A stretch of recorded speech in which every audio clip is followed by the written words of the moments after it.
Good morning, Suprabhat, Sat Sri Akal, whatever you feel connected with. Let us deal with the polynomials of class 10 today.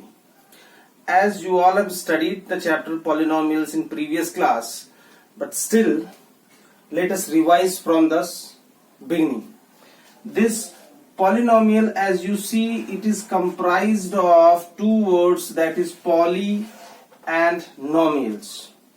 Poly means many, as everybody of you know that poly means many. Many means more than one. Many, and nomials means parts. Nomials means parts. Many parts. Many parts of what? Of an algebraic expression. An algebraic expression which have many parts, and that algebraic expression will have that constant and variables. Constant variables.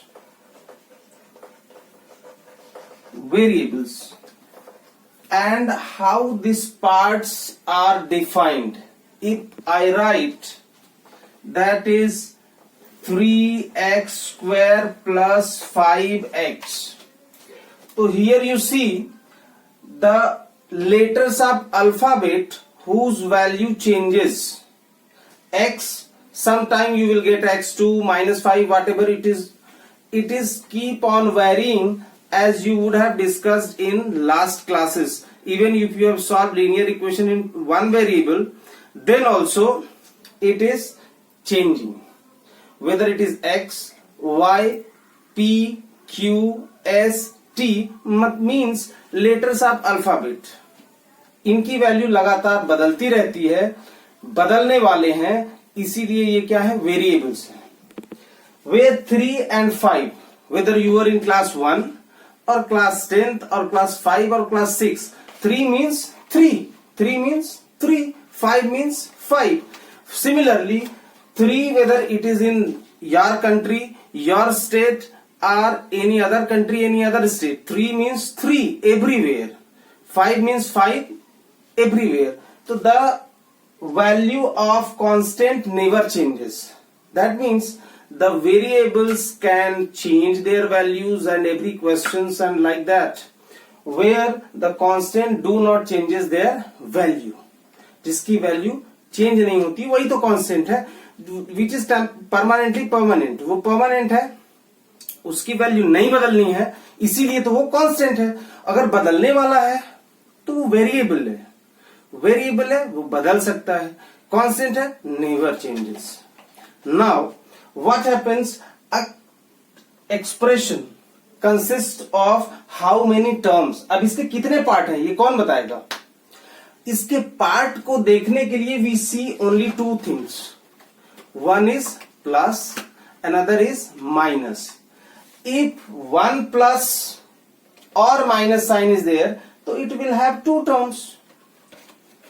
If I write only 5x square, here no plus and minus sign is there, it is one term.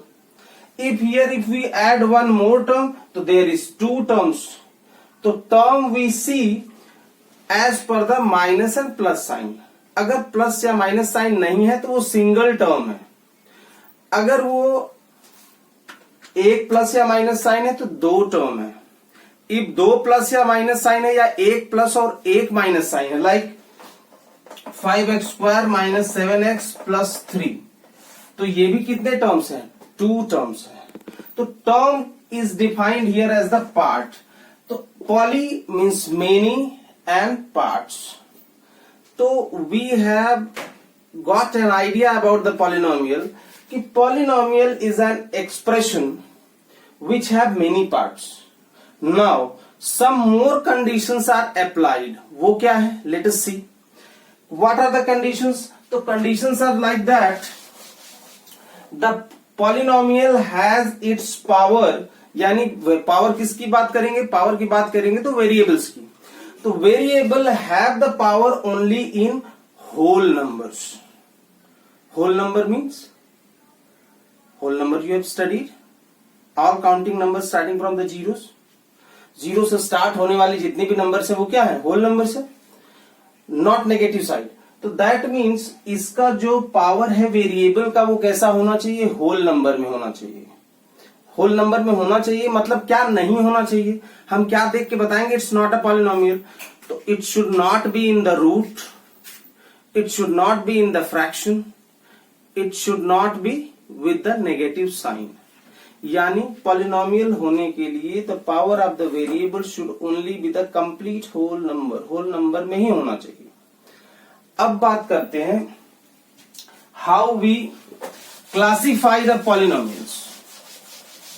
Now the polynomials are classified on the two basis, there are two basis. क्या basis है, one basis are their number of terms, यानी उसके कितने parts हैं depending upon the part, and one depending upon their parts. तो दोनों को separately we will classify. First depending upon number of terms, depending upon number of terms, यानी कितने terms हैं उसके हिसाब से हम उसको क्लासिफाई करें। तो पहला होता है monomial, monomial, then it comes binomial, then it comes trinomial। अब मोनो, मोनो का मतलब सबको बड़ा क्लियरली क्लियर होगा, mono means single, one, mono means one, mono means one. तो that means a polynomial consisting of single term only, single term, single part. अब single term की बात मैंने पहले बता रखी है, क्या कि उसमें कोई भी प्लस या माइनस साइन नहीं होना चाहिए। इनटू हो सकता है, डिवाइड भी हो सकता है, but plus and minus sign should not be there, then the whole will be considered as the single term. If I write here 125x square, here you see 125 is multiplied here, ये क्या है, एक term है। क्यों, क्योंकि plus या minus sign तो है ही नहीं, एक टर्म है, एक टर्म है तो इसलिए मोनोमियल है। But if I write here x upon y, what do you say, x is divided by y, whether it is a polynomial or not? Yes, of course it's a monomial, not a polynomial, because it will have only one term, because no plus and minus sign is there, so it is consisting of one term, it consists of one term, therefore it's a monomial, not a polynomial. Now as we know, in English we have singular and plural, one or more than one। Sanskrit वगैरह में पढ़ने जाते हैं तो एक वचन, द्विवचन और बहुवचन भी करके आता है, but in English we have singular and then after if it is more than one, all of them are plural. So binomial का मतलब एक पॉलिनोमियल जिसमें दो टर्म हो, दो टर्म हो मतलब वन प्लस या माइनस साइन होना चाहिए। Like if I write x square minus 7, it's a binomial, क्योंकि इसमें दो टर्म है, one term is this, one term is 7, तो ये बाइनोमियल है। Similarly as far as trinomial is concerned, तो ट्राइनोमियल के केस में हमारे पास तीन टर्म होने चाहिए, like 4x square plus 5x plus 8, ये क्या है, ट्राइनोमियल है। But as we have discussed कि इंग्लिश के केस में पॉलिनोमियल का मतलब होता है मोर देन वन, तो ये मोनोमियल को छोड़ के all of them are polynomials. अगर हम मोनोमियल को छोड़ दें, छोड़ इसलिए दें क्योंकि उसमें एक ही टर्म होता है तो वो सिंगुलर में आ जाता है। So you can say that monomial is not a polynomial, but rest binomial, trinomial and if it is more than 3 term, 4 term, 5 term, ये all of them are polynomials.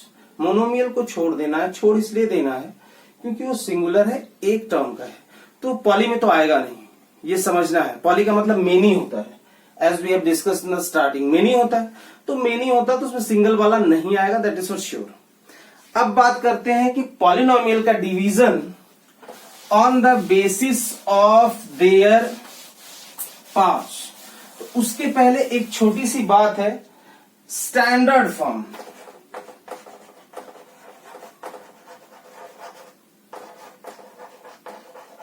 Standard form का मतलब होता है arrangement of the polynomial on the basis of descending order of their powers. यानी जो सबसे बड़ा power होगा वो सबसे पहले, फिर उससे छोटा, फिर उससे छोटा, ऐसे अरेंज करते हैं, तो दैट is called the standard form. ठीक है, तो स्टैंडर्ड फॉर्म का मतलब if I right 5x² - 7x³ + 4, तो is it in the standard form? No, ये पॉलिनोमियल तो है लेकिन स्टैंडर्ड फॉर्म में नहीं है। तो सबसे पहला हमारा काम होगा, जब भी पॉलिनोमियल दिखेगा तो first of all we will arrange in the standard form, यानी डिसेंडिंग ऑर्डर में अरेंज करेंगे। किसको? नंबर को देखते ही नहीं है, हम किसको देखेंगे? जो भागने वाला होता है उसी के ऊपर ना स्पेशल अटेंशन होता है। तो भागने वाला यहाँ कौन है? वेरिएबल है, वेरी करने वाला है, तो अटेंशन किसके ऊपर है? उसी के ऊपर है। उसको अरेंज करना है on the basis of descending order. तो यहां पे द मैक्सिमम पावर इज 3, तो दैट 7x³ + 5x² + 4। अब now it is in the standard form. अब ये किस फॉर्म में हो गया? स्टैंडर्ड फॉर्म में हो गया। अगर ये स्टैंडर्ड फॉर्म में हो गया तो अब हम बताएंगे what the term is called degree. What is degree? Degree is the maximum power of the variable. Variable का जो मैक्सिमम पावर है that is called its degree. If it is asked what is the degree of the polynomial, तो degree means the maximum power. Maximum power is, अब चूंकि हमने उसको तो arrange कर दिया है तो हमको पूरा पॉलिनोमियल को देखने की जरूरत ही नहीं है। पहला टर्म देख लिया, उसी का जो पावर है वही डिग्री है। Getting or not? Yes. After the arrangement of the polynomial, that means expressing in standard form the number which is first, the first term, the very first term which has the power, that is called its degree. पहले term का जो power है वही degree है। तो in this case the degree of the polynomial is, yes, absolutely correct, the degree is 3. Now these polynomials are divided upon on the basis of their degree, की किसकी degree के हिसाब से हमने उसको क्लासिफाई किया। तो let us discuss that, but before that polynomial के बारे में हमने डिस्कस किया। polynomial क्या है? polynomial is an algebraic expression consisting of many terms where power of variable should only be the whole numbers. whole number में होना चाहिए। इसका मतलब कि वो रूट में नहीं होना चाहिए, वो फ्रैक्शन में नहीं होना चाहिए, और वो नेगेटिव नहीं होना चाहिए। ठीक है, अब बात करते हैं division of polynomial on the basis of the degree. Degree के बेसिस पे अगर हम डिवाइड करें तो पहला होता है लीनियर पॉलिनोमियल। लीनियर पॉलिनोमियल से ही तुम लोगों ने उसमें पढ़ा है, 6th में भी, 7th में भी, 8th में भी और 9th में भी। Linear equation 6th, 7th, 8th में क्या था? वेरिएबल केवल एक था, तो linear equation in one variable you have study. यहाँ पे हमारे पास दो वेरिएबल था 9th में, तो 9th में पढ़े। अब अगले चैप्टर में भी we will study linear equation with 2 variable. तो लीनियर में का मतलब सिंपल सा होता है the maximum power of the variable is 1। अगर वेरिएबल का मैक्सिमम पावर 1 है तो वो लीनियर पॉलिनोमियल है। अगर उसका स्टैंडर्ड फॉर्म का बात करें तो स्टैंडर्ड फॉर्म में is ax plus b। The standard form is ax plus b। ax plus b where a and b are, you can say, real numbers, where a and b are real number। यहां पे जो हमारा main variable क्या है, ये तो real number है, तो a और b है जरूर, लेकिन ये रियल नंबर है। यहाँ पे x का मैक्सिमम पावर क्या है? 1 है, तो इसलिए वो लीनियर है।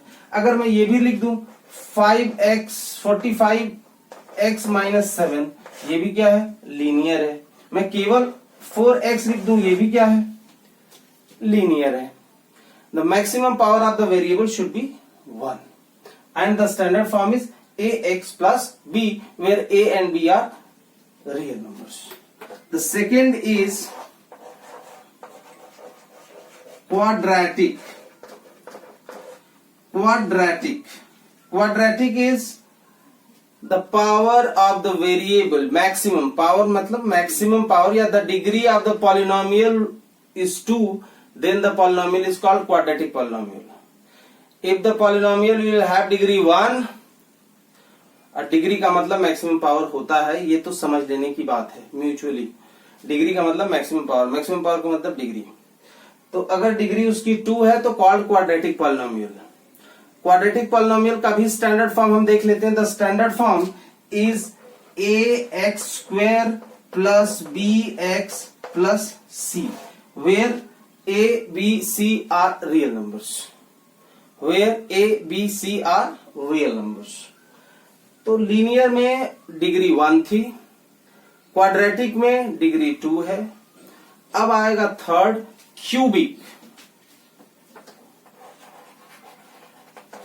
Cubic polynomial. तो क्यूबिक का मतलब समझ ही रहते हैं. अगर हम लिखते हैं x⁻³ तो तुम पढ़ ही लेते हो x का cube. If I right y⁻³ तो पढ़ ही लेते हैं y का क्यूब. क्यूब का मतलब क्यूब सिनोनिमसली. तो यानी the degree of a polynomial is 3, यानी the maximum power of the variable is 3, then it is called as cubic polynomial. Yes, cubic polynomial का स्टैंडर्ड फॉर्म की बात कर लेते हैं. तो ax³ plus bx² plus cx plus d. Again यहां पे ABCD क्या है? Real numbers. ABCD are the real numbers. Absolutely, एकदम सही. तो ये हमने इसको क्लासिफाई कर लिया. अगर डिग्री 1 है तो लीनियर, डिग्री 2 है तो क्वाड्रेटिक, 3 है तो क्यूबिक. अब इसके आगे मान लो 4 हो. If the degree of the polynomial is 4 हो तो इसको कहते हैं by quadratic. Biquadratic polynomial is the polynomial of degree 4. वहां भी स्टैंडर्ड फॉर्म लिखना चाहो तो वही लिख लो. ax⁴ plus bx³ plus cx² plus dx plus e. ठीक है, तो वो होगा हमारा बाइक्वाड्रेटिक, जिसमें डिग्री इज 4, यानी maximum power of the variable is 4. अब एक आता है मान लो zero polynomial. If I write 7x⁻0, तो यहां पे इसकी डिग्री क्या है? 0 है. Maximum power of the variable is 0, तो it is called zero polynomial and that can again written as 7. अगर कोई कांस्टेंट भी है तो भी वो क्या है? पॉलिनोमियल है. कैसा पॉलिनोमियल है? जीरो पॉलिनोमियल है, क्योंकि x⁻0 रहा होगा. Then any number has its power 0 is equal to 1. 1 into 7 is 7. 1 into 7 is 7. So that is how we have classified the polynomial on the basis of degree. Linear, quadratic, cubic, biquadratic और zero. और इसके ऊपर मान लो है 5 है, 8 है degree, तो polynomial of degree 7, polynomial of degree 9, polynomial of degree 100, what ever it is. वो फिर पॉलिनोमियल उसकी डिग्री के नाम से जाना जाएगा. अब हम बात करेंगे सिलेबस की. As per the syllabus we have to study 2 type of polynomial here, that is quadratic as well as cubic. Quadratic polynomial and cubic polynomial. So let us begin with, in case of polynomial,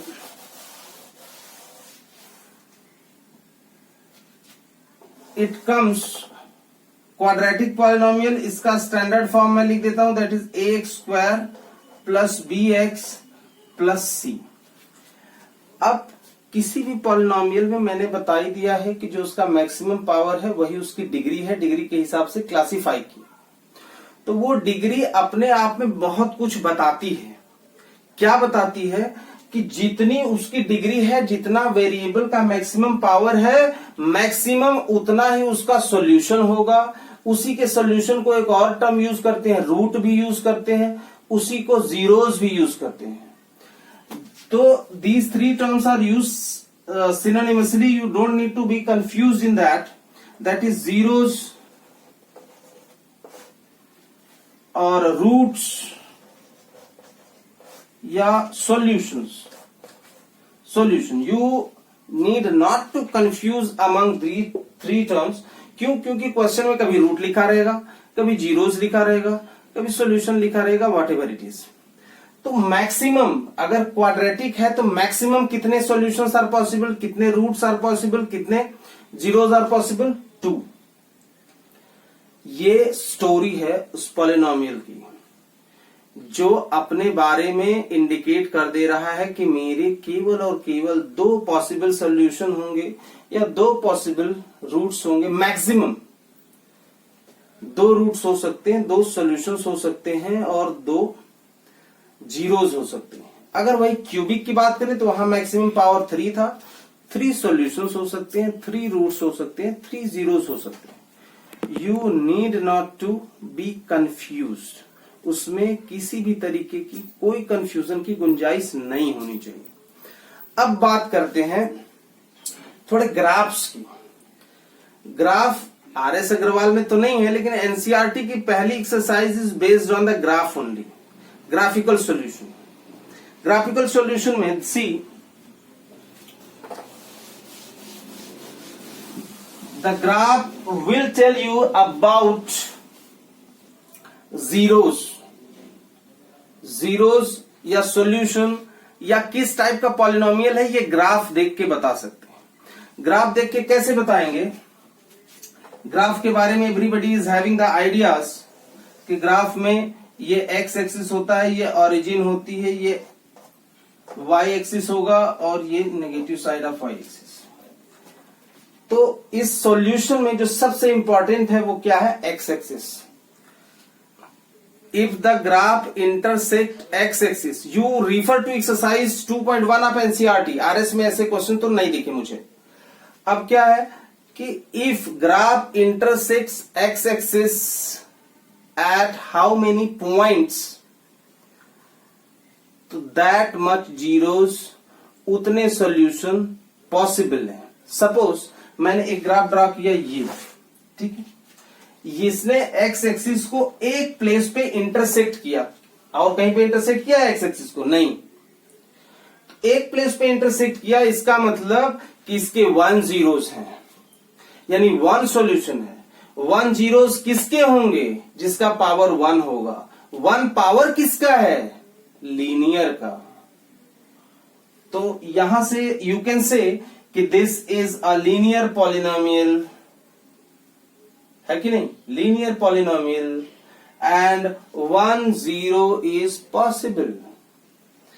अगर ये उसने कहा क्या किया कि x axis को कहीं पे इंटरसेक्ट किया नहीं और करने की प्रोबेबिलिटी भी नहीं है अगर इसको आगे और पीछे एक्सटेंड करते हैं तो इस केस में this is zero polynomial. It is not intersecting the x axis at all, not at any point.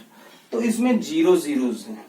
Suppose, और जब भी मैं जीरोस की बात करूंगा तो उसमें एक टर्म अंडरस्टूड है, मैक्सिमम.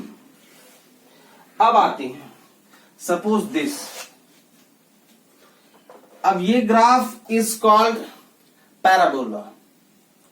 अब इसने एक्स एक्सिस को कितने प्लेस पे इंटरसेक्ट किया है? इफ यू सी तो 1 point is this, another point is this. तो इसमें कितने zeros are possible? Zeros 2. Zeros 2. अगर 2 जीरोस किसमें होता है? कौन सा इक्वेशन? क्वाड्रेटिक. जीरोस 2 यानी मैक्सिमम पावर क्या होगा? 2. मैक्सिमम पावर 2 होता है, उसका नाम क्या हम देते हैं? क्वाड्रेटिक. It's quadratic. तो I think it is clear now. But if it intersects more than 2 points, like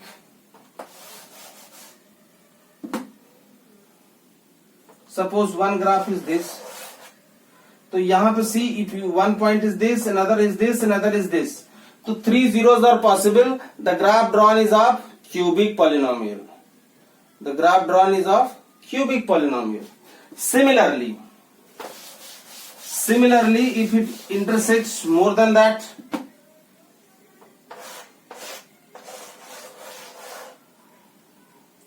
तो ये क्या है 1 2 3 4। हम y एक्सिस के ऊपर हमारा ध्यान होना ही नहीं चाहिए। अगर हम जीरोस ढूंढने जा रहे हैं या कौन सा पॉलिनोमियल है ये बताने जा रहे हैं तो we only need to look at the x axis. x axis पे इंटरसेक्शन कितने पॉइंट पे है? 4 पॉइंट्स पे इंटरसेक्शन है। इफ इंटरसेक्ट्स एट 4 पॉइंट्स तो 4 zeros are possible.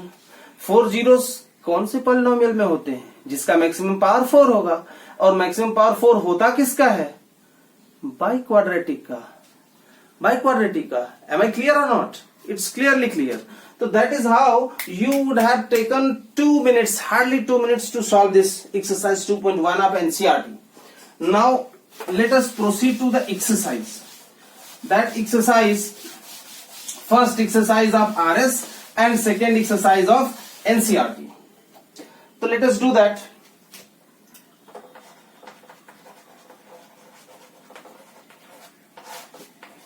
(2A) for RS and 2.2 for NCERT. ठीक है। Now the question is like that कि find the zeros of the polynomial and verify the relationship between the zeros and coefficients. तो अब हमको पता है कि हम कौन सा पॉलिनोमियल करने जा रहे हैं वो तो दिखेगा। तो मान लो हम ले लेंगे, suppose I have taken one like 5x² -4 and -8x। This polynomial suppose I have taken. तो मैक्सिमम पावर यहां तो दिख रहा है 2, लेकिन is it in the standard form? Of course no. क्यों? क्योंकि यहां पावर 2 है, फिर यहां 0 पावर, यहां 1 है, तो इसका मतलब स्टैंडर्ड फॉर्म में नहीं है। स्टैंडर्ड फॉर्म में पहले कर लेते हैं।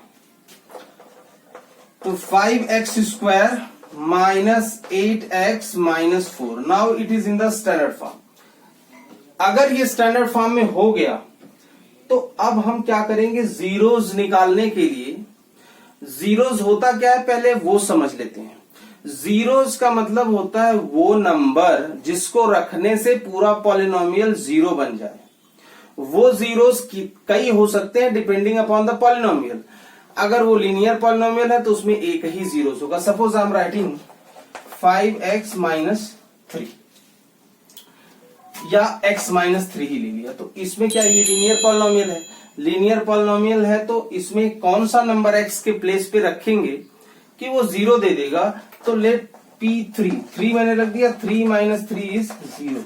तो 3 रखने पे पॉलिनोमियल जीरो हुआ, तो 3 is the zero of the polynomial. लेकिन यहां पे मैक्सिमम पावर 2 है, तो as we have discuss 2 zeros are possible, 2 roots are possible, 2 solutions are possible. और वो दोनों सॉल्यूशन निकालने का जो तरीका है वो वही पुराना तरीका है जो 9th के मिड टर्म स्प्लिटिंग फैक्टराइजेशन में यू वुड हैव स्टडी। इस एक्सप्रेशन का भी हमको क्या करना है? फैक्टराइजेशन करना है। कौन सा factorization? Splitting middle term method. याद होगा, पता होगा, नहीं होगा तो यही मेथड अभी आने वाले चैप्टर क्वाड्रेटिक इक्वेशन में भी इस्तेमाल होगा। You would have to solve the equation by factorization method. तो this method is important, so let us discuss once again. एक बार और डिस्कस कर लेते हैं। कैसे डिस्कस करते हैं? कैसे इसका सॉल्यूशन निकालेंगे?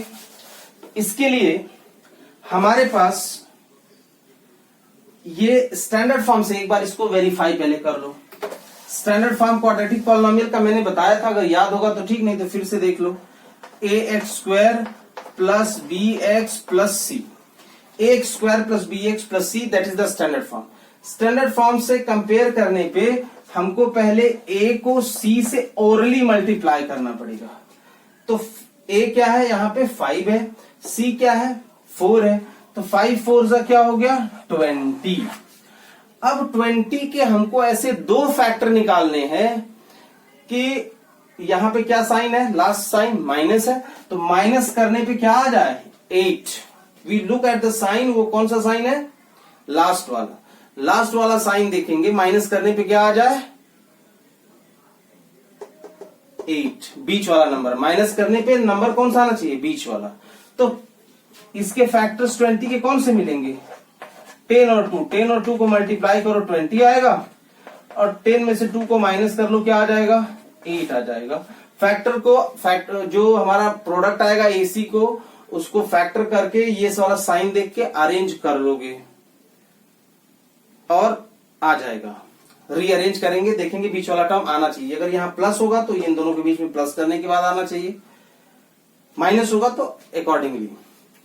अब लेट अस स्प्लिट, कैसे स्प्लिट करेंगे? 5x², यहां माइनस को एज इट इज लिख लिया। हम 8 को ब्रेक करने जा रहे हैं तो 8 को क्या लिखेंगे? 10 - 2 और x - 4, ये बात हो गई।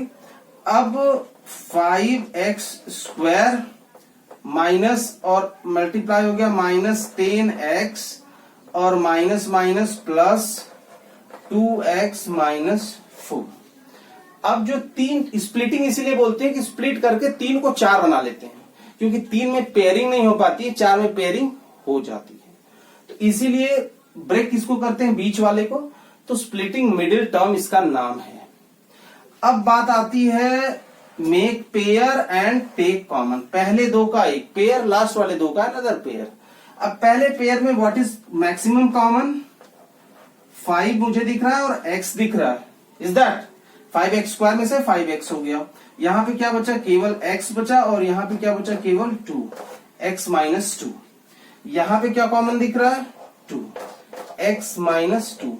अगर तुम्हारा ये दोनों ब्रैकेट के अंदर वाली चीज अगर सेम है तो तुम्हारा फैक्टराइजेशन सही रास्ते पर है, बिल्कुल सही है। अगर ये दोनों अलग अलग आ रही हैं तो मेथोडोलॉजी में, फैक्टर में कहीं न कहीं कोई न कोई इश्यू है। You have to understand at the same time.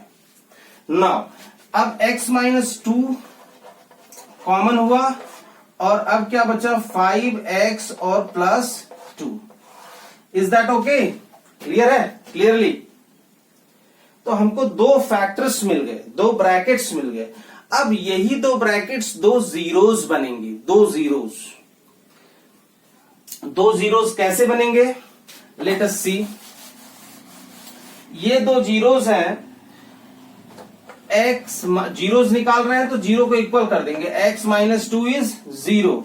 अब लीनियर इक्वेशन जैसे करते थे वैसे कर लेंगे, इसको उस तरफ ले आएंगे जीरो के तो 2। जो पहला जीरो है वो क्या है? 2। दूसरे में 5x + 2 is equal to 0, therefore 5x is equals to -2, ये इधर चला गया, और x is equals to -2/5। अब ये दोनों जीरोस जो निकालते हैं उनको एक ग्रीक लेटर से सिंबलाइज करते हैं। जो पहला जीरोस मिला उसको सिंबलाइज करेंगे, वी कॉल इट एल्फा, और जो दूसरा जीरोस मिला we symbolize with the letter beta. मतलब सॉल्व किया, सॉल्व करने पर हमको दो ब्रैकेट मिले, दोनों ब्रैकेट को इज इक्वल टू 0 कर दिया, क्योंकि जीरोस निकालने हैं या रूट्स निकालने हैं। अगर 0 कर दिया तो हमने लीनियर इक्वेशन की तरह x की एक वैल्यू मिली एक ब्रैकेट से और दूसरी वैल्यू मिली दूसरे ब्रैकेट से। तो जो पहला ब्रैकेट का सिंप्लीफाइड x की वैल्यू है दैट इज कॉल्ड एल्फा, और दूसरे ब्रैकेट की जो सिंप्लीफाइड वैल्यू है कॉल्ड बीटा।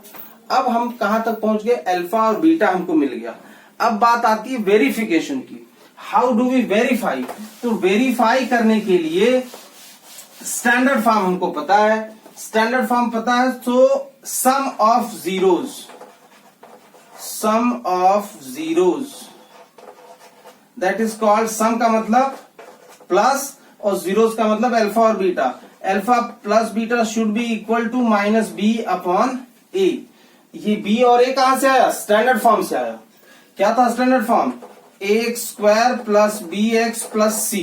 तो a यहां का है, b ये है और c ये है। ये sum of zeros should be equal to -b/a and product of zeros should be equal to, product का मतलब अल्फा और बीटा का प्रोडक्ट कर लिया, and that should be equal to c/a। हमने अल्फा निकाल लिया है, बीटा निकाल लिया है। अगर वेरीफाई करने पर हमको ये alpha plus beta is equal to -b/a मिलता है तो हमारा वेरिफिकेशन डन है। दूसरा वेरिफिकेशन भी करेंगे, product of zero alpha into beta, वो भी c/a के इक्वल में आना चाहिए। तो वेरीफाई कर लेते हैं। वेरिफिकेशन।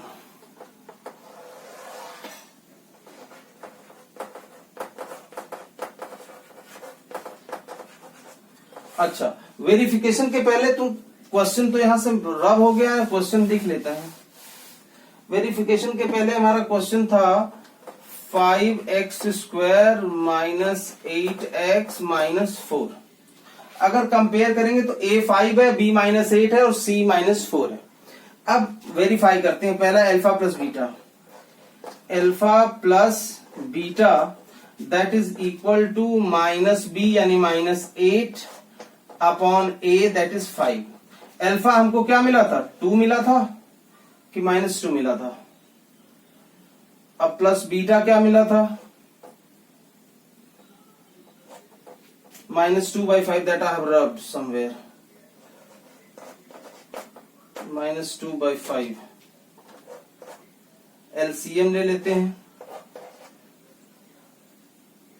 10 ये माइनस था, -10 प्लस 2/5 ये माइनस -8 हो गया ना, -8/5। तो ये क्या हो गया, -8/5। तो -8/5 is equals to -8/5। This is how you will verify the sum of zeros.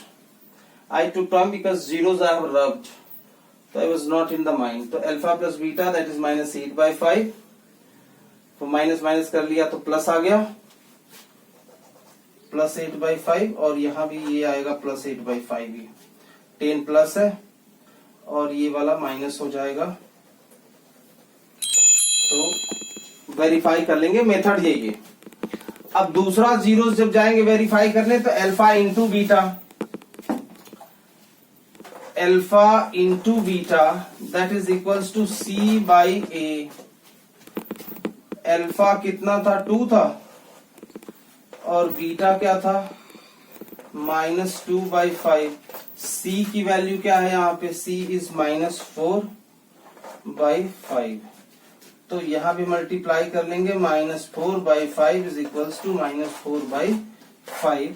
That is how we will verify. Verify करने के लिए alpha plus beta should be equal to -B/A and alpha into beta should be equal to C/A. Is that clear? Let's take one more example.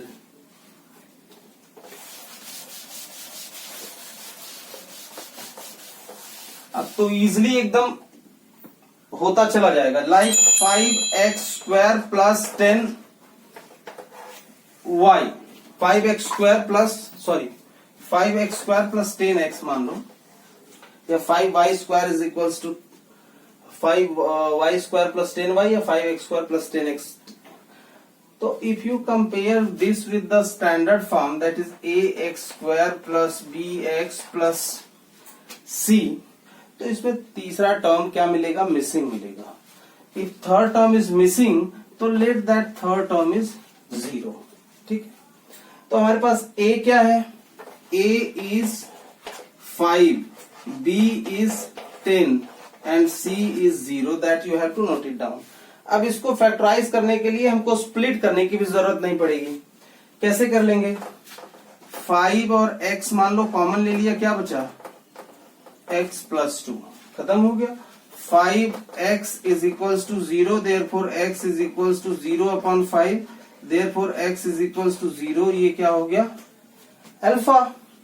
Second case में x plus 2 is equals to 0, x is equals to -2 that is beta.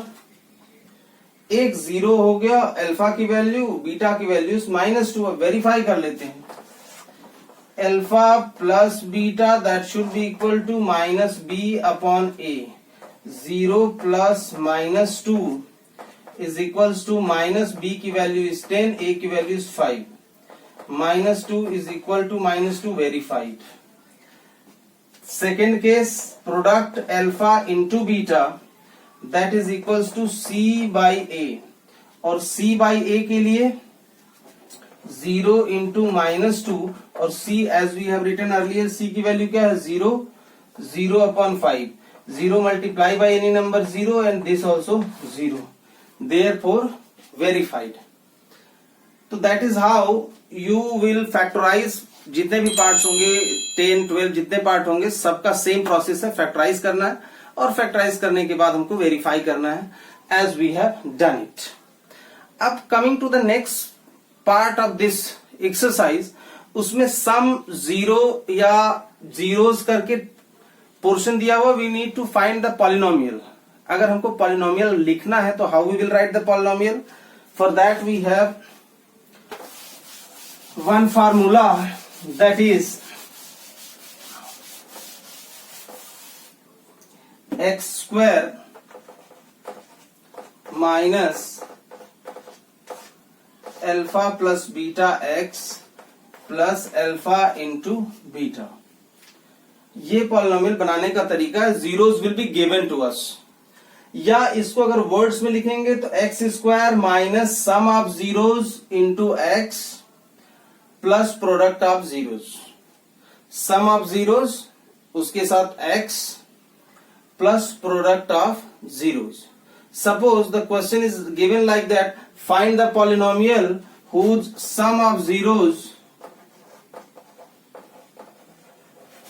is -3 and its product is 5.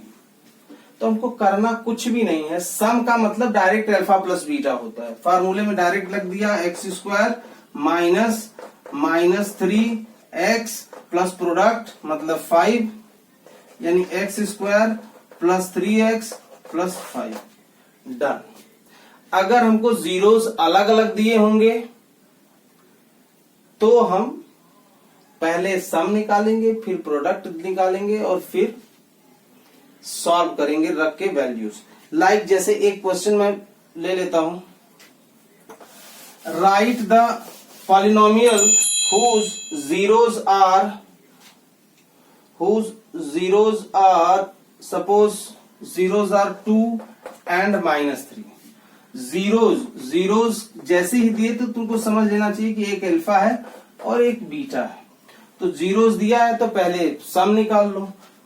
तो alpha plus beta कर लो. 2 plus -3 that is -1. Product निकाल लेते हैं. Alpha into beta that is 2 into -3 -6. अब यहां पे रख लेते हैं एक्स स्क्वायर माइनस ब्रैकेट के अंदर -1x plus -6. X square plus 1x plus 6.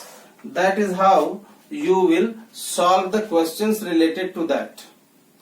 तो ये जो पहली एक्सरसाइज है एनसीईआरटी की या आरएस की, दोनों लगभग खत्म हो गई.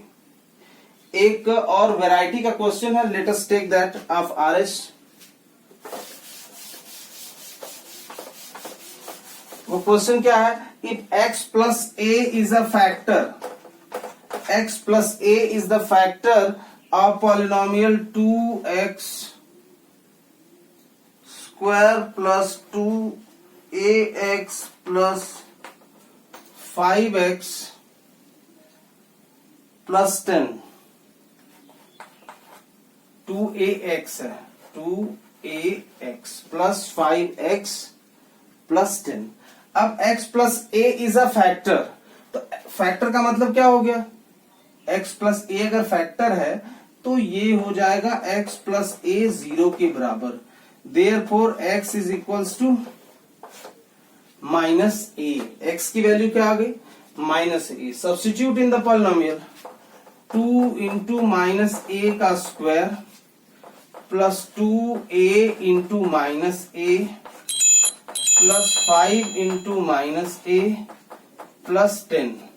तो -a का स्क्वायर, माइनस का स्क्वायर हमेशा प्लस हो जाएगा. तो 2a square minus 2a square minus 5a plus 10. तो ये 2a square cancel with each other. Minus 5a plus 10 is equal to 0. Minus 5a is equal to -10. Therefore a is equals to -10 upon -5 that is 2. The value of A is 2. So that is how almost we have completed rest of the questions practice, and if you feel any problem then we can take it into next. Now we will discuss that cubic polynomial. In case of cubic polynomial, because as per the NCERT given कि that cubic polynomial is not from the examination point of view, बस इसमें solve नहीं करना है, इसमें तीनों zeros तुमको दिए रहेंगे, you just have to verify करना है, वेरीफाई करके बता देना, ठीक है। तो अब क्यूबिक पॉलिनोमियल का स्टैंडर्ड फॉर्म क्या हो गया? क्यूबिक का स्टैंडर्ड फॉर्म हो जाएगा A X cube plus B X square plus C X plus D. अब स्टैंडर्ड फॉर्म में कन्वर्ट करने के बाद you would have observe that कि it will have how many zeros, इसके जीरोस कितने हैं? स्टैंडर्ड फॉर्म में कन्वर्ट किया तो पहले टर्म का मैक्सिमम पावर क्या है? 3 है, तो इसकी डिग्री क्या है? 3 है। और जब डिग्री 3 है तो इसमें 3 जीरोस होंगे, 3 जीरोस होंगे तो वहां पे जीरोस को हमने 2 जीरोस थे तो अल्फा बीटा किया था, यहाँ 3 जीरो है तो 1 लीटर और बढ़ जाएगा, zeros are alpha beta, and as we were discussing that the standard form is x cube plus bx square plus cx plus d. So if the degree is 3, so zeros are possible 3 zeros, as we have discussed. One is alpha, another one is beta, and the third one is gamma. 3 zeros, alpha, beta, and gamma. In this we need not to find the zeros. Zeros will be given.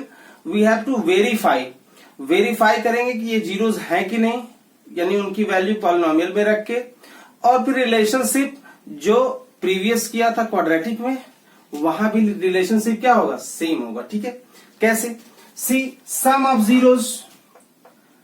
Of zeros again alpha plus beta plus gamma, and that will be same minus B upon A. Alpha plus beta plus gamma is sum of zeros of a cubic polynomial, and alpha plus beta is sum of zeros of quadratic polynomial. तो यहाँ alpha plus beta plus gamma that is minus b by a. अब दूसरे आते हैं, the sum of zeros taken 2 at time. taken 2 at time का मतलब alpha beta 2 का product plus beta gamma 2 का प्रोडक्ट प्लस गामा अल्फा, यानी sum of product of zeros taken 2 at time. इसको अगर मैथमेटिकली और सिंबलिकली लिखेंगे तो alpha beta plus beta gamma plus gamma alpha, लेकिन अगर इसको सेंटेंस वाइज पढ़ेंगे तो sum of product of zeros taken 2 at a time, ठीक है। अब आते हैं वही इसका निकालते हैं, alpha beta plus beta gamma plus gamma alpha, and that should be equal to C by A. That should be equal to C by A. C क्या है? In this case C is the coefficient of X, B is the coefficient of X square, and a is the coefficient of x cube, and d is the single constant term. अब product of zero is alpha, beta and gamma. अब direct ऐसे लिखा है तो इसका मतलब है alpha into beta into gamma, ये क्या हो गए? प्रोडक्ट हो गए। अब ये प्रोडक्ट किसके बराबर होंगे? Last term constant term and a minus D by a, ये हो गए किसके बराबर? Minus D upon a. अगर क्लियर हो गया हो तो एक बार वापस से अपने मन में अपने दिमाग में रखो कि क्यूबिक के केस में अल्फा बीटा और गामा का जो सम है वो अल्फा बीटा की तरह ही है। वहां alpha plus beta minus B by A था, यहाँ alpha plus beta plus gamma minus B by A के बराबर है, और वहां सी बाई ए के बराबर मान लो प्रोडक्ट था, यहाँ पे बिल्कुल उल्टा है। Alpha beta plus beta gamma plus gamma alpha is equal to C by A, where the product of zeros alpha into beta into gamma is equals to minus d by a. ये हो गया cubic polynomial. अब हमको verify करना है कि ये zeros हैं कि नहीं है, और verify their relationship with the coefficients. तो एक क्वेश्चन इसका ले लेते हैं, then we will proceed to the last and most important part of the polynomial. ये जैसे मैंने ले लिया कि verify that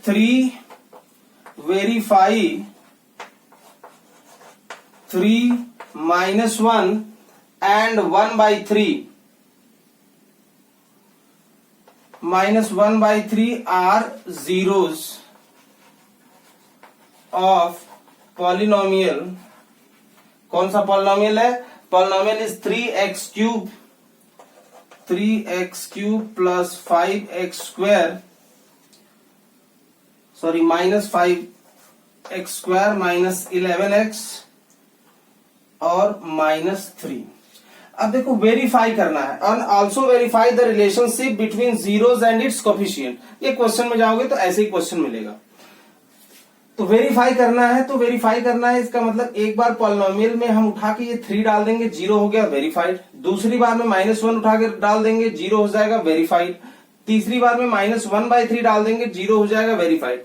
this is sure कि वो वेरीफाई करने दे रहा है, मतलब 0 आना ही आना है। अगर नहीं आ रहा है तो चेक कर लो कि हमारा प्रोसीजर एक बार वापस से कि वेदर इट इज करेक्ट और नॉट। जैसे मैं तीसरे को लेके डायरेक्ट रख रहा हूं, p -1/3, मैं -1/3 रख ले रहा हूं। Let us check. तो 3 इंटू -1/3 का क्यूब -5 इंटू -1/3 का स्क्वायर -11 इंटू -1/3 -3। अब अच्छा ये रख लो, कोई भी माइनस अगर नंबर है, अगर उसका इवन टाइम अगर स्क्वायर हो रहा है, इवन टाइम में मल्टीप्लाई हो रही तो पॉजिटिव में रिजल्ट आएगा, और नंबर ऑफ टाइम्स होगी तो नेगेटिव में आएगा। तो मेरे कहने का बस इतना सा मतलब है कि ये 3 इंटू -1/27 हो जाएगा। किसी कोई डाउट इसमें नहीं होनी चाहिए। -1 का क्यूब इज -1, 3 3 3 3 3 जा 9 3 जा 27 माइनस 5 इंटू 1/9 हो जाएगा। ये किसी को कोई डाउट होनी नहीं चाहिए क्योंकि माइनस का स्क्वायर प्लस हो जाएगा। -11 इंटू -1 हो जाएगा प्लस 11/3 -3, इसका डिनोमिनेटर मान लो 1 है। अब यहां से इसको 3 से काट लेंगे तो 9 बार में, तो -1/9 -5/9 प्लस 11/3 -3/1। तो -1/9 -5/9, तो माइनस माइनस प्लस और साइन जो बड़ा होगा तो क्या हो जाएगा साइन। इसको मैं यहां से ऐसे रब कर दे रहा हूं, बाकी मैं सॉल्व कर दे रहा हूं। यहाँ पे क्या हो गया, -6/9 प्लस 11/3 -3/1। तो इसको कैंसिल कर लेंगे तो 2/3 हो जाएगा। Ultimately -2/3 plus 11/3 plus -3। तो माइनस, चूंकि डिनोमिनेटर सेम है, -2 और प्लस 11 क्या हो जाएगा, -9/3, सॉरी प्लस हो जाएगा साइन बड़े वाले का, -3/1। तो ये भी क्या हो जाएगा, -+3 0। तो ऐसे हमने वेरीफाई कर लिया। तो -1/3 0 आया है, मतलब ये भी 0 आएगा और ये भी 0 आएगा। That is how you will verify. अब वेरीफाई कर लेते हैं विद द कोफिशिएंट। कोफिशिएंट क्या हो गया कि 3 जीरोस वेरीफाई होने के बाद this one is alpha, this one is beta and this one is gamma. Now alpha beta gamma verify कर लिया। Alpha plus beta plus gamma that is equals to -b/a। Alpha is 3 -1 और -1/3, चूंकि plus करेंगे और ये minus है तो minus हो जाएगा। That is equals to minus B क्या है, -5 -5/3। इसको भी सिंप्लीफाई कर लो। टेकन एलसीएम 3, तो 3 3 9 -3 -1। ये माइनस माइनस प्लस हो जाएगा ना, हाँ ये प्लस हो जाएगा, ये -5। तो यहां भी क्या हो गया, 5/3 इज इक्वल्स टू 5/3। तो फर्स्ट पार्ट क्या हो गया, वेरीफाई हो गया। अब सेकेंड पार्ट पे चलते हैं। Second part is alpha beta beta gamma plus gamma alpha is equal to C by A. Alpha into beta, यहीं से ओरल मल्टीप्लाई कर लो। अल्फा इंटू बीटा 3 इंटू -1 -3 और plus beta gamma minus minus plus 1 into 1/3 that is 1/3। Gamma alpha -3/3 -3/3 is -1 is equals to C by A. C क्या है? -11 upon ए क्या है? 3। LCM ले लो तो -9 प्लस 1 -3/3 इज इक्वल्स टू -11/3। यहां भी हो जाएगा -11/3 इज इक्वल्स टू -11/3। वेरीफाइड। इसको भी चेक करके देख लेना। -9 -3 -12 -12 प्लस 11 -11/3 इज इक्वल्स टू -11/3। अब तीसरा वेरीफाई कर लेते हैं। Product is alpha into beta into gamma. तो alpha into beta into gamma that is alpha beta gamma. Alpha beta gamma is -d/a। d is -3/3। Alpha is 3 into -1/3 into -1 is equals to 3/3। Minus minus plus हो जाएगा 3/3। यहां भी minus minus plus हो जाएगा 3/3 is equals to 3/3 यानी 1 is equals to 1। That is how verify. ये क्या हो गया? वेरीफाई हो गया। ठीक है, तो दैट इज हाउ cubic polynomial related problem will also be solved. अब इसके नेक्स्ट पार्ट में बढ़ते हैं। Next part is that division. Division भी पॉलिनोमियल्स का है and that is the most important part. और इस पार्ट से, डिवीजन वाले पार्ट से, one question in the board is sure that has to come. Division में क्या है कि एक जैसे नॉर्मल डिवीजन करते हैं, डिवाइजर होता है, डिविडेंट होता है। तो डिवाइड जब कर लेते हैं by the process of division we get remainder and quotient.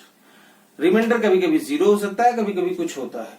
तो नॉर्मल जैसे छोटे नंबर्स का हमने डिवीजन किया था, same process we will follow in case of division of polynomials.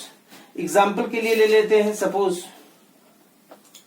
Given that कि डिवाइड, एक पॉलिनोमियल दूसरे पॉलिनोमियल से अगर डिवाइड होता है तो क्या देता है? ये देखो, डिवाइड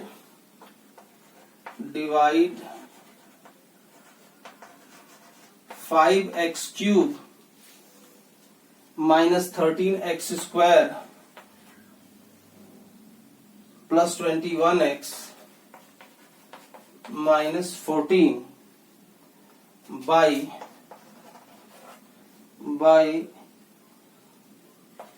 3 - 2x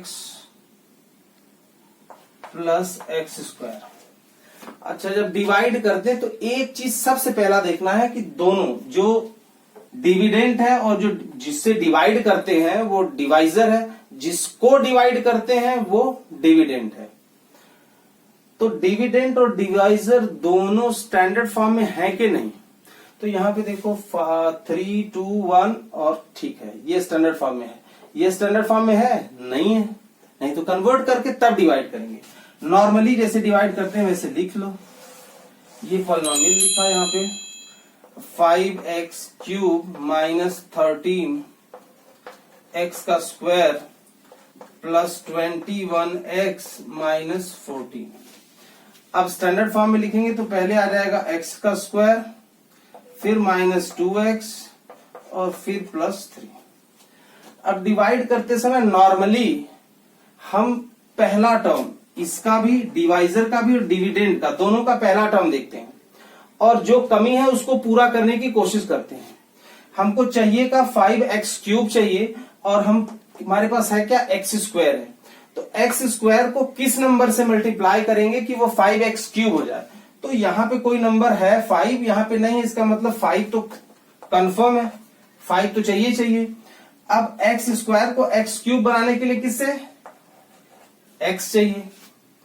अब ये जो 5x है वो तीनों से ये मल्टीप्लाई होगा, तीनों से मल्टीप्लाई करके देख लेते हैं क्या क्या आता है। 5x इसको मल्टीप्लाई कर लिया तो 5 3 15x, फिर -10x स्क्वायर और फिर 5x, ये सिंपली 5x क्यूब आ जाएगा। तो ये इतना आएगा। यहां पे अब लिख लेते हैं क्या आएगा, 5x क्यूब -10x स्क्वायर और +15x। जब ये नीचे डिवीजन का प्रोसेस करते हैं तो ये देख लेना है कि जो सेम पावर वाले हैं वो ही एक दूसरे के नीचे रहेंगे। x क्यूब के नीचे x क्यूब, x स्क्वायर के नीचे x स्क्वायर, x के नीचे x। इन केस दूसरा टर्म अगर हमारे पास x स्क्वायर न होके x आता तो यहां पे लिखते, ये खाली छोड़ देते। ये हमको ध्यान में देना है कि जो वेरिएबल का पावर है उसी के नीचे आएगा। ठीक है, अब इसको यहां से हम इसको रब कर लेते हैं। और जब ये नोट कर लिया ये नीचे, तो साइन क्या होता है, चेंज, क्योंकि हम सब्ट्रैक्ट करने जाते हैं। अब सब्ट्रैक्ट करेंगे साइन सबका चेंज हो जाएगा, ये माइनस हो जाएगा, माइनस वाला प्लस हो जाएगा, ये प्लस फिर माइनस हो जाएगा। तो पहला टर्म हमेशा ही कैंसिल हो जाता है। दूसरे में -13x स्क्वायर +10x स्क्वायर, तो प्लस माइनस माइनस और साइन किसका लगता है, जो बड़ा है, यानी 13 - 10 क्या हो गया, 3x स्क्वायर, यानी -3x स्क्वायर, +21x और -15 क्या हो गया, +6x, और फिर नीचे से इसको खींच के ले आते हैं -14 भी। अब यहां माइनस है, यहां नहीं है, तो माइनस तो कंफर्म लगना है। एक्स स्क्वायर से एक्स स्क्वायर ले आना है तो सिंपल है, और 3 चाहिए तो केवल 3 बार में ले जाएंगे। अब 3 से फिर इन दोनों को मल्टीप्लाई कर देंगे, तीनों को, तो 3 3 9, 3 2 6, -6x और 3x स्क्वायर। क्या है, 3x स्क्वायर, वो भी माइनस साइन के साथ, -3x स्क्वायर और -9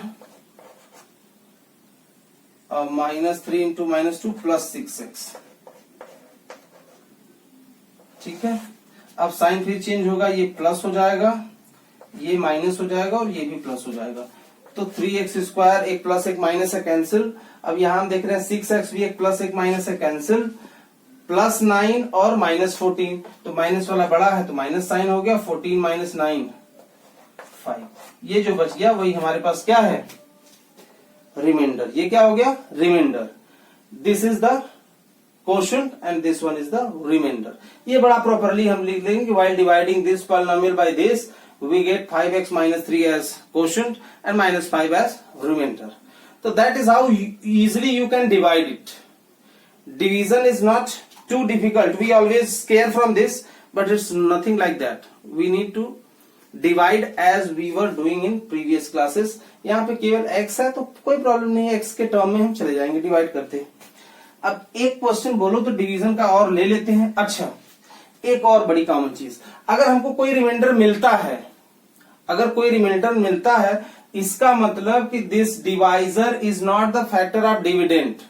हमको अगर ये क्वेश्चन भी कभी कभी पूछता है, शो दैट कि दैट px यानी polynomial is the factor of gx, यानी dividend divisor is the factor of dividend, तो उसमें रिमाइंडर 0 आना चाहिए। अगर रिमाइंडर यहाँ पे जैसे -5 आ रहा है, 0 नहीं आ रहा, तो this one is not the factor of dividend. अगर रिमाइंडर 0 आता तो लिखते this is the factor of dividend. Factor होने, जैसे अगर हमको 12 को 3 से डिवाइड करते हैं तो 3 4 12, तो रिमाइंडर यहाँ पे क्या है, 0, तो कहते हैं कि 3 इज द फैक्टर ऑफ 12। अगर यहीं पे 13 होता और रिमाइंडर 1 आता तो कहते ना कि 3 is not the factor of 13। तो सेम चीज यहां भी है, since we are getting remainder, so divisor is not the factor of dividend. जब रिमाइंडर 0 आएगा तो कहेंगे yes this is the factor. Is that okay? ये एकदम क्लियर बात है कि रिमाइंडर 0 है तो फैक्टर है, रिमाइंडर 0 नहीं है तो नहीं फैक्टर है। कभी कभी वेरीफाई करने को भी देता है कि वेरीफाई दैट डिवीजन एल्गोरिथम को यूज करके, तो उसमें क्या करना है, उसमें ये होता है ना, dividend is equals to divisor into quotient plus remainder. यानी हमारे पास ये क्वोशंट है, ये डिवाइजर है, दोनों को मल्टीप्लाई कर देंगे, उसमें रिमाइंडर ऐड कर देंगे, इसके बराबर है तो हमारा डिवीजन एल्गोरिथम वेरीफाई है, नहीं तो नहीं है। पहले चैप्टर में भी हमने पढ़ा है a is equals to bq plus r, that is what, dividend is equal to divisor into quotient plus remainder. Verify करने के लिए क्वोशंट हमारे पास आया है, डिवाइजर पहले से है, दोनों को मल्टीप्लाई कर लिया और उसमें रिमाइंडर को ऐड कर दिया, that should be equal to dividend. अगर ऐसा है तो वेरीफाई है, नहीं तो नहीं है। चलो अब नेक्स्ट पार्ट में चलते हैं, जो इंपॉर्टेंट पार्ट है। और डिवीजन ऐसे ही सीख लेंगे, अगले ही पार्ट में डिवीजन अब आएगा ही आगे आगे। अब if I right a polynomial of degree 4, अगर मैं कोई 4 डिग्री का पॉलिनोमियल लिखता हूं, suppose it is 3x to the power 4 minus 15x cube plus 13x square plus 25x अब minus 30। ये क्वेश्चन है। इस क्वेश्चन में कह रहा है कि find all the zeros if 2 of them are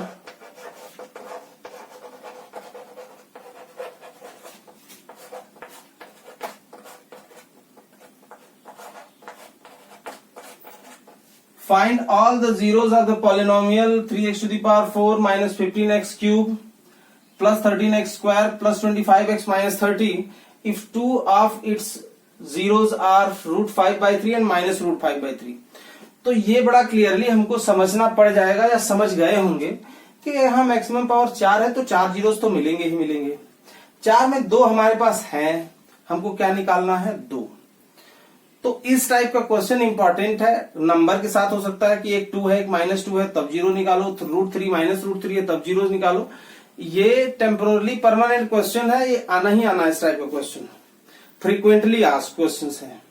सो इसको जरा ध्यान से, कैसे कि हमारे पास ये बाई क्वाड्रेटिक पॉलिनोमियल है, डिग्री 4 है तो 4 जीरोस पॉसिबल है। अगर 4 जीरोस 4 जीरोस आर पॉसिबल, कहां है, कैसे आएंगे, 2 हमारे पास है, 2 जीरोस है यानी 2x की वैल्यू नोन है, यही ना है, जीरोस है तो 2x की वैल्यू नोन है भाई, ये एक अल्फा एक बीटा है।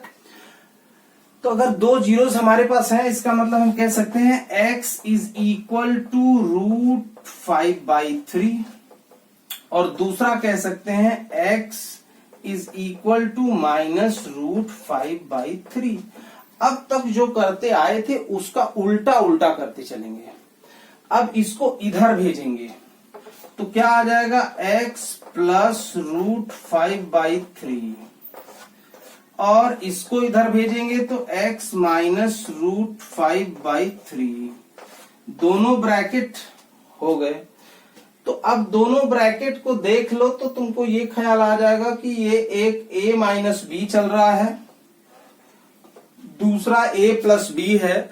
तो किसी एक आइडेंटिटी की याद दिला रहा होगा, एक आइडेंटिटी जो बड़ी कॉमन है, याद अगर दिला रही हो तो ठीक, नहीं तो बताएं। Difference of square, a square minus B square is equal to a plus B a minus B. तो a minus B a plus B है तो इसका मतलब ये a स्क्वायर यानी पहले नंबर का स्क्वायर माइनस स्क्वायर ऑफ दूसरा नंबर, ये उसका हो जाएगा, ठीक है। अब a square minus B square में x का स्क्वायर तो x स्क्वायर का हो जाएगा। और दूसरा हम लोगों ने पहले डिस्कस किया है, किसी भी रूट नंबर का जब स्क्वायर करते हैं तो कुछ होता तो है नहीं, बस नंबर वही रहती है, रूट हट जाता है। तो x स्क्वायर माइनस 5/3। इसको थोड़ा सा और सिंप्लीफाई कर लेते हैं एलसीएम लेके, तो क्या हो जाएगा, ये 3x square minus 5/3 and that is equal to 0, क्योंकि जीरोस तो है ही है। तो ये 3 इधर 0 हो जाएगा। अल्टीमेटली क्या मिलेगा हमको, 3x square minus 5, 3x square minus 5, इन दोनों जीरोस का प्रोडक्ट हमको मिल गया। अब यहां पे पावर 2 है, यहां पे पावर 4 है, करेंगे डिवाइड, सिंपल जैसे करते चले आए हैं। तो let us do that. Divide करने के बाद हमको जो क्वोशंट मिलेगा वो भी पावर 2 में यानी क्वाड्रेटिक मिलेगा। फिर उसको चीजें तुमको सब पता है, each and every question you know need to be focused approach. Approach focus होगा, सारा question, all the power lies within you, तुम्हारे अंदर सारा पावर है। Let us try this. हमारे पास है क्या 3x² माइनस 5। अब हमको करना है डिवाइड। अब मैं यहां से इसको डिवाइड कर रहा हूं। ये हो गया। क्वोशंट मैं कहाँ लिखूं? इसी के ऊपर ही लिख दूं या इसको यहां थोड़ा सा कर लेता हूं, थोड़ा नीचे। 3x⁴ minus 15x³ plus 13x² plus 25x minus 30। ठीक है, अब इसके सर पे लिखूंगा क्वोशंट। ठीक है,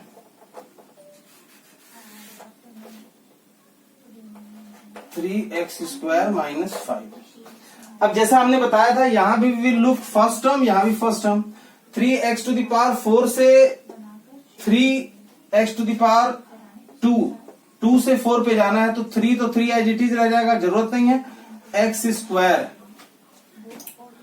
अब अगर x² से इसको मल्टीप्लाई करो तो 3x⁴ और माइनस 5 इंटू x², 5x²।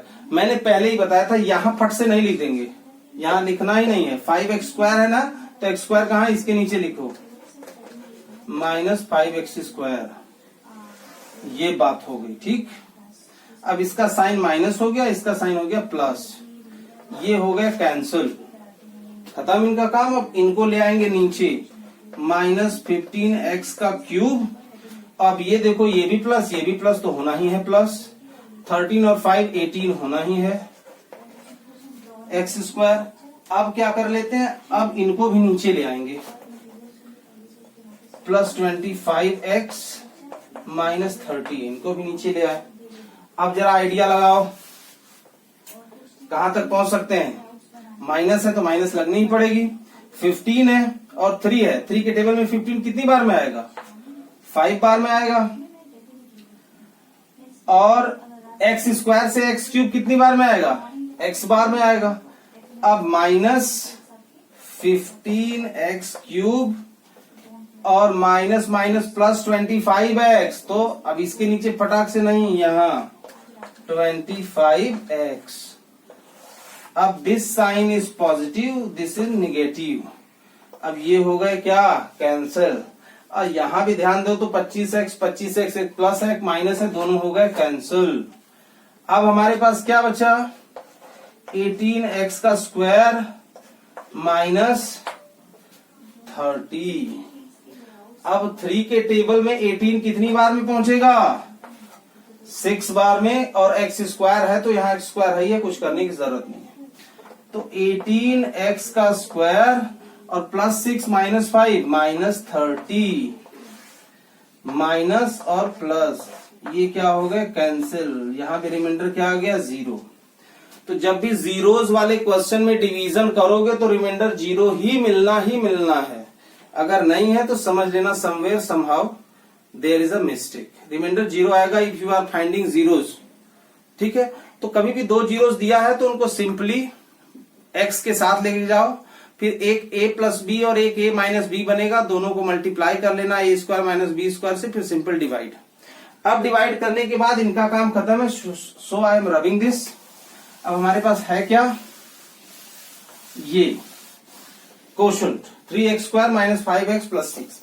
अब इसका स्प्लिटिंग मिडिल टर्म सबको आता होगा, 6 का फैक्टर 3 और 2 ऐड करने पे 5 आ जाएगा। x² minus 3x minus 2x plus 6, x common x minus 3 minus 2 common x minus 3। कभी भी जब माइनस कॉमन ले लोगे तो बीच वाला साइन चेंज हो जाएगा, ये भी बात दिमाग में रखनी, छोटी छोटी मगर मोटी बातें। माइनस अगर कॉमन लो लिए नहीं कि साइन अंदर का चेंज हुआ नहीं, प्लस करते हो तो कोई बात नहीं, लेकिन माइनस करोगे तो साइन चेंज होगा ही होगा, दैट इज फॉर श्योर। अब हमारे पास क्या मिला, x माइनस 3 और x माइनस 2। अब इन दोनों को 0 के इक्वल में कर लो, x माइनस 3 इज 0 तो x is equals to 3, x minus 2 is 0 तो x इज इक्वल्स टू 2। तो ऑल जीरोज आर, अब ऐसे लिखेंगे आंसर में, ऑल जीरोज आर क्या है, ये हो गया √5/3 minus √5/3, 3 and 2. These are the 4 zeros of the given polynomial. This is how almost variety of question we have discussed.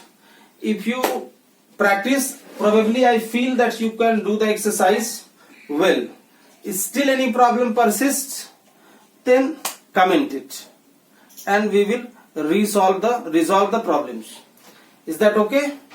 So that is how you practice, whether from NCERT or RS or any other book. The content is more or less same. That only graph part was not there in RS and any other book, only there in NCERT. Rest almost methods are quite same. Since we have come to an end of this chapter, so we will discuss it.